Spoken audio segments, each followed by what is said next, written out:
ఇందు మూలంగా గోదావరికని ప్రజలకి ఇంటింటా జరిగే తెలంగాణ సమగ్ర సర్వేకి సహకరించాల్సిందిగా విన్నపం. చెప్పండి, ఏం చేస్తాడు మీ వాడు? చేస్తాడు సార్, వాడు ఏదైనా చేస్తాడు సార్. ఏం చేస్తాడో చెప్పండి చాలు. అది చెప్పాడు సార్. కరెంటు బిల్లు కట్టారా అంటే టెలిఫోన్ ఆఫీస్ పోతాడు సార్ వీడు. పొద్దుగాల ఇంట్లోకి వెళ్ళి పోతాడు సార్.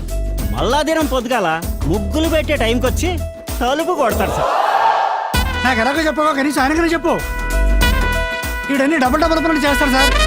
దీన్ని బట్టి ఈ సంవత్సరం తెలంగాణ సమగ్ర సర్వేలో తేలిన విషయం ఏంటంటే గోదావరికని ప్రజలందరూ అభివృద్ధి పథం వైపు దూసుకెళ్తురు. ప్రపంచంతో పని లేకుండా ఖాళీగా ఆగిపోయింది మాత్రం నలుగురే, వాళ్ళే స్ట్రైకర్స్ టీం. అరే మనందరం ఒకసారి ఆత్మ పరిశీలన చేసుకోవాలరా. ఉగాది పచ్చడి చేసుకోవాలని చెప్పింది.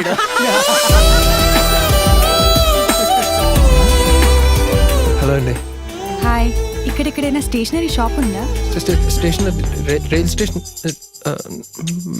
Bus station. పర్వాలేదండి, నేను చూసుకుంటాను. Thank you. ఓకే.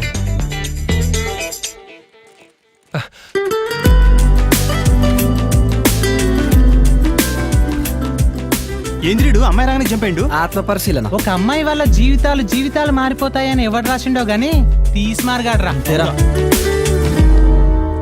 అరే మనం మాత్రం లైఫ్ లాంగ్ ఇట్లానే ఉన్నారా? అంతేరామా. పిట్ట కూడా మిన్నా.